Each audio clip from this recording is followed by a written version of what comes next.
अस्सलामुअलैकुम। आज हमारा मैथमेटिकल मेथड का लेक्चर नंबर 15 है, जिसमें हमारे पास इनिशियल वैल्यू प्रॉब्लम है, जिसको हमने इंटीग्रल ट्रांसफॉर्म की हेल्प से सॉल्व करना है। सॉल्यूशन की तरफ जाने से पहले अगर आप चैनल पे न्यू है तो चैनल को सब्सक्राइब कर लीजिए। तो हमारे पास सॉल्यूशन में है क्या, हम क्योंकि देवनाथ की बुक को फॉलो कर रहे हैं, तो देवनाथ की बुक में हमारे पास एक्सरसाइज 12.18 में ये हमारे पास क्वेश्चन नंबर 17 है, जिसमें हमारे पास है कि solve u t minus u x x plus h u equal है delta of x delta of t. फिर हमारे पास जो माइनस इन्फिनिटी वो लेस देन एक्स, और एक्स हमारे पास क्या लेस देन इन्फिनिटी है, और टी हमारे पास क्या ग्रेटर देन ज़ीरो है। उसके बाद हमारे पास इनिशियल कंडीशन में है कि u of x zero equal है ज़ीरो। बाउंड्री और लिमिटिंग कंडीशन में हमारे पास है कि u of x t approach to zero uniformly in t has absolute x approach to infinity. Means कि हमारे पास अगर एक्स पॉजिटिव इन्फिनिटी को अप्रोच करे देन हमारे पास फंक्शन किसको अप्रोच करेगा, ज़ीरो को, और इसी तरह अगर हमारे पास एक्स अप्रोच करेगा माइनस इन्फिनिटी को देन भी हमारे पास आंसर क्या आएगा, ज़ीरो। ट्रांसफॉर्म अप्लाई करने से पहले हमने ऑब्जर्व करना है कि हमारे पास डोमेन क्या है। डोमेन ऑब्जर्व करने के बाद देन हमने सेलेक्ट करना है कि हम कौन सी ट्रांसफॉर्म अप्लाई कर सकते हैं, क्योंकि यहाँ पे हमारे पास जो डोमेन है वो माइनस इन्फिनिटी टू इन्फिनिटी है, यानी डिक्रीजिंग टू ज़ीरो है हमारे पास। कि जब हम एक्स को पॉजिटिव इन्फिनिटी अप्रोच करवाने हैं तब भी हमारे पास ज़ीरो आंसर आ रहा है, अगर हम एक्स को माइनस इन्फिनिटी तक अप्रोच करवाने देन भी हमारे पास आंसर क्या आ रहा है, ज़ीरो, यानी डिक्रीजिंग टू ज़ीरो हो रहा है। तो मीन्स कि हम अपनी पार्शियल डिफरेंशियल इक्वेशन पे यहाँ पे पूरे ट्रांसफॉर्म अप्लाई कर सकते हैं। तो सोल्यूशन में सबसे पहले हमने क्या करना है, सोल्यूशन में जो हमारे पास स्टेप 1 है उसमें हमने क्या करना है, अप्लाई फूरियर या exponential Fourier transform with respect to x equation 1। हमने सिंपली क्या किया, हमारे पास जो गिवन पार्शियल डिफरेंशियल इक्वेशन थी उसे हमने इक्वेशन 1 का नाम दे दिया, और जो हमारे पास इनिशियल कंडीशन थी उसे हमने इक्वेशन 2 का। अब सोल्यूशन में स्टेप 1 में हमने क्या करना है, हमने हमारी पार्शियल डिफरेंशियल इक्वेशन पे फूरियर या एक्सपोनेंशियल फूरियर ट्रांसफॉर्म अप्लाई करनी है। अब की मर्ज़ी, आप इसे फूरियर भी कह सकते हैं और एक्सपोनेंशियल भी, क्योंकि इसमें हमारे पास फूरियर की डेफिनेशन में एक्सपोनेंशियल यूज़ हो रहा है, इसलिए हमने इसे यहाँ पे एक्सपोनेंशियल फूरियर ट्रांसफॉर्म भी कहा है। तो जो हमारे पास वेरिएबल एक्स है वो हमारे पास ओमेगा में कन्वर्ट हो जाएगा, जो कि हमारे पास ट्रांसफॉर्म पैरामीटर है।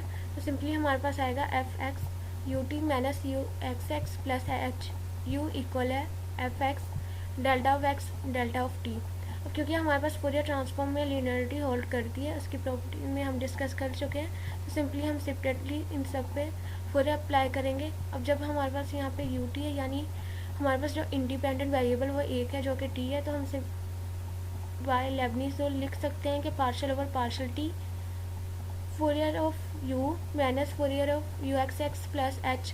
यहाँ पे हमारे पास कांस्टेंट है इसलिए हमने इसे फूरियर के बाहर लिख दिया है H. Fourier of u x T, क्योंकि हमारे पास जो यू है वो हमारे पास फंक्शन है एक्स ऑफ टी का, इक्वल है Fourier of delta of x, और डेल्टा ऑफ टी यहाँ पे हमारे पास क्या है, कांस्टेंट है। तो यहाँ पे अब क्योंकि हमारे पास सेकंड ऑर्डर डेरिवेटिव आ गया, तो हमारे पास Fourier of second order derivative होती है कि Fourier of u x x equal है minus omega square Fourier of u x t. और जनरली हमें by definition of Fourier transform हमें पता है कि Fourier of u x t equal होता है integral minus infinity to infinity e to power minus iota omega x u of x t d x equal है u tilde of omega t. यानी simply हमारे पास Fourier की definition में जो हमारे पास वेरिएबल एक्स है वो ट्रांसफॉर्म पैरामीटर ओमेगा में कन्वर्ट हो जाता है। तो जब हम इन वैल्यूज़ को अपनी इक्वेशन में पुट करवाएंगे तो हमारे पास आएगा, अब यहाँ पे हमारे पास इंडिपेंडेंट वेरिएबल एक है जो कि टी, और एक्स को क्योंकि हम एलिमिनेट कर रहे हैं तो इसलिए हम पार्शियल डेरिवेटिव को ऑर्डिनरी डेरिवेटिव में लिख सकते हैं कि D of u tilde of omega t over d T minus, अब यहाँ पे हमारे पास जो सेकंड ऑर्डर डेरिवेटिव के लिए फूरियर होती है वो इक्वल होती है minus multiply minus omega square u tilde of omega t plus H. हमारे पास कांस्टेंट था इसलिए हमने उसे फूरियर के बाहर लिख लिया, तो हमारे पास आएगा एच मल्टीप्लाई यू की फूरियर हमारे पास आ गई you tilde of omega t equal है। अब यहाँ पे डेल्टा ऑफ एक्स हमारे पास क्योंकि डायरेक्ट डेल्टा फंक्शन है, और डायरेक्ट डेल्टा फंक्शन की हम फूरियर कैलकुलेट कर चुके हैं कि वो हमारे पास इक्वल आई थी 1 ओवर स्क्वायर रूट 2 पाई। तो यहाँ पे सिंपली हमारे पास आ जाएगा 1 over square root 2 pi delta of t. तो नेक्स्ट स्टेप में हम जब माइनस माइनस को सिंप्लीफाई करेंगे तो हमारे पास आ जाएगा d u tilde of omega t over d t plus omega square u tilde of omega t plus h u tilde of omega t equal है 1 over square root 2 pi delta of t. इसे हमने equation 3 का नाम दे दिया। Basically हमारे पास non homogeneous first order differential equation है, जिसको हम ओडी में इस तरह डिस्कस कर चुके हैं कि हमारे पास d y over d x plus p of x y equal है क्यू। यहाँ पे हमारे पास जो एक्स वो इंडिपेंडेंट वेरिएबल होता था। तो ये था हमारे पास स्टेप 1। अब स्टेप 2 में हमने क्या करना है कि हमारे पास जो इनिशियल वैल्यू है उस पर हमने फूरियर ट्रांसफॉर्म अप्लाई करनी है। तो हमारे पास जो इनिशियल कंडीशन थे उसमें हम जब फूरियर अप्लाई करेंगे तो हमारे पास आएगा Fourier of u x of zero equal है फूरियर ऑफ ज़ीरो। जब हम यू की फूरियर कैलकुलेट करेंगे तो हमारे पास सिंपली आ जाएगा you tilde of omega zero, यानी एक्स कन्वर्ट हो जाएगा ओमेगा में, और हमें पता है ज़ीरो की फूरियर हमारे पास क्या होती है ज़ीरो। इस तरह हमारे पास जो बाउंड्री कंडीशन वो हो जाएगी u tilde of omega t approach to zero uniformly in t has absolute omega approach to infinity, यानी सिंपली हमारे पास वेरिएबल जो एक्स था वो हमारे पास ट्रांसफॉर्म पैरामीटर ओमेगा में कन्वर्ट हो गया। ये था हमारे पास स्टेप 2। अब जो स्टेप 3 है उसमें हमने क्या करना है, सॉल्व ऑर्डिनरी या partial differential equation involving the variables of time T, वो यूज़ लाप्लास ट्रांसफॉर्म। अब जो हमारे पास हमारी ऑर्डिनरी पार्शियल डिफरेंशियल इक्वेशन उसमें हमारे पास जो वेरिएबल है वो टी यूज़ हो रहा है, तो टी को एलिमिनेट करने के लिए हम क्या करेंगे, लाप्लास ट्रांसफॉर्म अप्लाई करेंगे, जिससे हमारे पास जो टी है वो हमारे पास एस में कन्वर्ट हो जाएगा, जो कि हमारे पास ट्रांसफॉर्म पैरामीटर है। तो सिंपली हमारे पास आएगा Laplace of d u tilde of omega t over d t plus omega square u tilde of omega t plus h u tilde of omega t equal है Laplace of 1 over square root 2 pi delta of t. Laplace में भी हमारे पास linearity hold करती है, तो इसलिए हम separately इस पर भी लाप्लास अप्लाई करेंगे। तो हमारे पास आएगा Laplace of d u over d t u tilde of omega t plus omega square Laplace of u tilde of omega t plus h Laplace of u tilde of omega t equal है 1 over square root 2 pi Laplace of delta of t, क्योंकि हम यहाँ पे हमारे पास जो delta है वो हमारे पास टी का फंक्शन है। तो यहाँ पे अब क्योंकि हमारे पास फर्स्ट ऑर्डर डेरिवेटिव यूज़ हो रहा है लाप्लास में, तो फर्स्ट ऑर्डर डेरिवेटिव के लिए हमारे पास लाप्लास इक्वल होती है Laplace of f prime of t equal है s Laplace of f of t minus f of zero, जो हमारे पास इक्वल होता है s of f prime of x minus f zero, यानी सिंपली जब हम लाप्लास अप्लाई करते हैं तो हमारे पास फंक्शन के ऊपर बार आ जाती है। तो जब हम इसको अपने रिक्वायर्ड सोल्यूशन में पुट करेंगे तो हमारे पास आएगा S Laplace of u tilde of omega T minus you tilde of omega zero. Simply यहाँ पे हमारे पास जो फंक्शन है वो हमारे पास है u tilde of omega T, तो जब हम इस पर लाप्लास लगाएंगे तो हमारे पास ये कन्वर्ट हो जाएगा यू टिल्डा ऑफ प्राइम में। और इसी तरह जो हमारे पास माइनस एफ ऑफ ज़ीरो, यानी क्योंकि विद रिस्पेक्ट टू हम टी लाप्लास ले रहे हैं तो हमारे पास टी की प्लेस पे क्या आ जाएगा ज़ीरो, तो यहाँ पे आ जाएगा minus you tilde of omega zero plus omega square Laplace of u tilde of omega t plus H constant Laplace of u tilde of omega t equal है 1 ओवर स्क्वायर रूट 2 पाई, और हमें पता है कि Laplace of delta of t equal होती है 1, तो simply यहाँ पे 1 मल्टीप्लाई हो जाएगा। जब हम इसको नेक्स्ट स्टेप में सिंप्लीफाई करेंगे तो हमारे पास आएगा S U tilde prime of omega x. अब यहाँ पे क्योंकि हमने जब इनिशियल कंडीशन पे हमने फूरियर अप्लाई की तो वो इक्वलाइज ज़ीरो, तो सिंपली यहाँ पे हम जब ज़ीरो पुट करवाएंगे तो हमारे पास आ जाएगा plus omega square u tilde of prime of omega x, यानी अब हमारे पास जो वेरिएबल टी है वो एस में कन्वर्ट हो गया है, plus h u tilde prime of omega x equal है 1 ओवर स्क्वायर रूट 2 पाई। तो ये था हमारे पास स्टेप नंबर 3। तो अब स्टेप नंबर 4 में हमने क्या करना है कि हमारे पास जो ट्रांसफॉर्म अप्लाई करने के बाद वेरिएबल आए उन्हें हमने क्या करना है, सिंप्लीफाई करना है।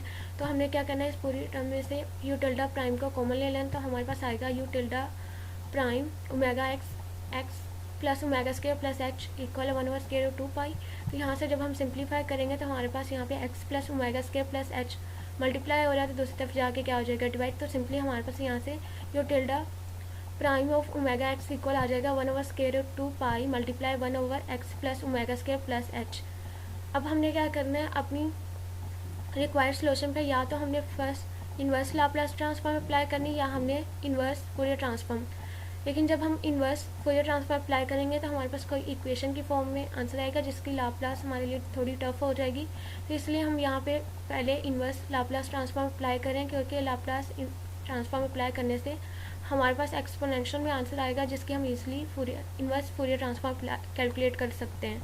तो हम स्टेप 5 में क्या करेंगे, apply inverse Laplace transform with respect to x, where हमारे पास जो एक्स है वो कन्वर्ट हो जाएगा टी में।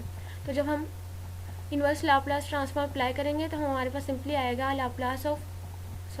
Inverse Laplace of u tilde prime of omega x equal है inverse Laplace of 1/2 pi 1/s plus omega square plus h.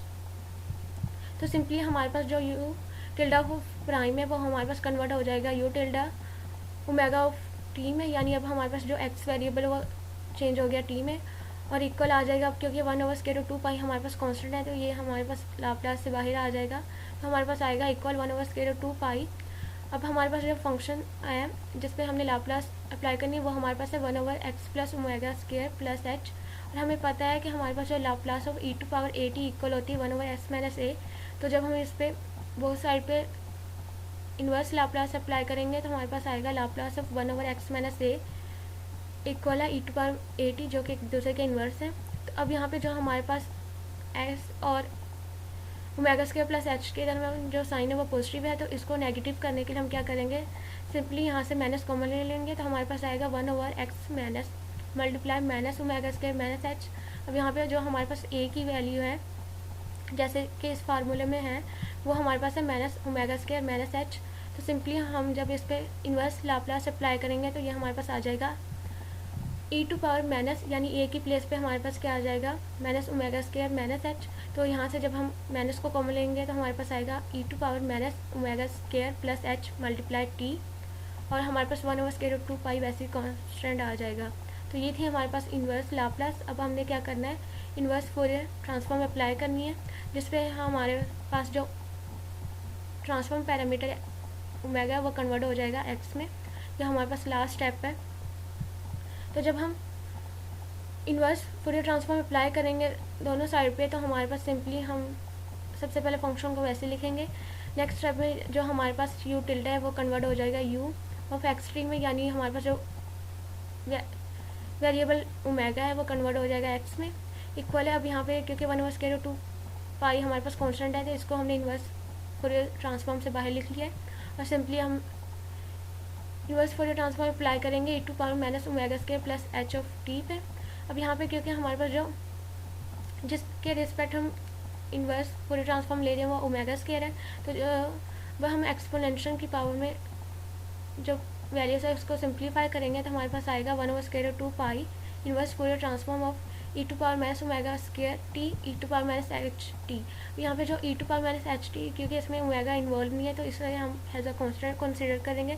तो जैसे हमने जो इस चीज़ की फोरियर ट्रांसफॉर्म लेनी है, इन्वर्स फोरियर ट्रांसफॉर्म लेनी है, वो हमारे पास है e⁻ ओमेगा स्क्वायर टी। तो हमें इसकी इन्वर्स फोरियर ट्रांसफॉर्म रिक्वायर्ड है, तो हमें पता है कि हम सॉल्व कर चुके हैं कि हमारे पास जो Fourier of e⁻ a x square equal होती है 1/2a e⁻ omega square of 4 है। अब जब हम इस पर बहुत साइड पे इन्वर्स फोरियर ट्रांसफॉर्म अप्लाई करेंगे तो हमारे पास आएगा e⁻ a x square equal है 1/2a inverse Fourier transform of e⁻ omega square over 4a। तो यहाँ पे हमारे पास जो इन्वर्स फोरियर ट्रांसफॉर्म में फंक्शन आया वो e⁻ ओमेगा स्क्वायर 4a है, लेकिन हमें e⁻ ओमेगा स्क्वायर t की इन्वर्स फोरियर ट्रांसफॉर्म रिक्वायर्ड है। तो अब यहाँ पे हम क्या करेंगे, a की प्लेस पे कोई ऐसी वैल्यू सब्स्टिट्यूट करवाएंगे जिसमें हमारे पास t इन्वॉल्व हो और वो सिंप्लीफाई होके e⁻ ओमेगा स्क्वायर t में कन्वर्ट हो जाए। तो उसके लिए हम क्या करेंगे, अब हम यहाँ पे a की प्लेस पे 1/40 पुट करवाएंगे जिसे सिंप्लीफाई करने से हमारे पास ये कन्वर्ट हो जाएगा e⁻ ओमेगा स्क्वायर t में। तो जब हम a की प्लेस पे 1/40 पुट करवाएंगे, अब यहाँ पे क्योंकि 1/2a हमारे पास कांस्टेंट था तो ये दूसरी तरफ हमने जब इसको मल्टीप्लाई करवाए तो ये हमारे पास हो गया √2a e⁻ a एक्स के। और जब हम इसमें a इक्वल टू 1/40 पुट करवाएंगे तो हमारे पास आएगा √2/40 e⁻ एक्स स्क्वायर ओवर 40। इसको जब हम सिंप्लीफाई करेंगे तो हमारे पास आएगा √1/2t e⁻ x square over 40 जो कि हमारे पास inverse Fourier transform of e⁻ omega square t आई है। तो जो हम इसको मज़ीद सिंप्लीफाई करेंगे वैल्यू को सब्स्टिट्यूट करवा के तो हमारे पास आएगा u of x t equal है 1/2 पाई e⁻ एच टी जो कि हमारे पास कांस्टेंट था, ये वैसे ही आ गया। और जब हमने यहाँ पे inverse Fourier transform of e⁻ omega square T को पुट करवाया तो वो हमारे पास आया 1/2 t e⁻ x square over 40। अब क्योंकि हमारे पास दो एक्सपोनेंशियल के फंक्शन है और दो ही हमारे पास स्क्वायर रूट की फॉर्म है, तो जब हम इनको मज़ीद सिंप्लीफाई करेंगे तो √2 मल्टीप्लाई √2 हमारे पास आ जाएगा 2 और एक्सपोनेंशियल में क्योंकि बेस सेम है तो हम पावर्स को ऐड कर लेंगे, तो हमारे पास सिंपली आ जाएगा u of x t equal है 1/2 square root pi t e to power minus x square over 40 plus h t. Simply हमने यहाँ पे एक्सपोनेंशियल की पावर को ऐड कर लिया और इनमें से माइनस को कॉमन ले लिया, तो हमारे पास आ गया e to power minus x square over 40 plus h t. तो ये था सोल्यूशन हमारे पास इनिशियल वैल्यू प्रॉब्लम का, जिसको हमने इंटीग्रल ट्रांसफॉर्म की हेल्प से सॉल्व किया। आई होप आपको क्लियर हो गया होगा। वीडियो अच्छी लगे तो वीडियो को लाइक ज़रूर करिएगा। अल्लाह हाफिज़।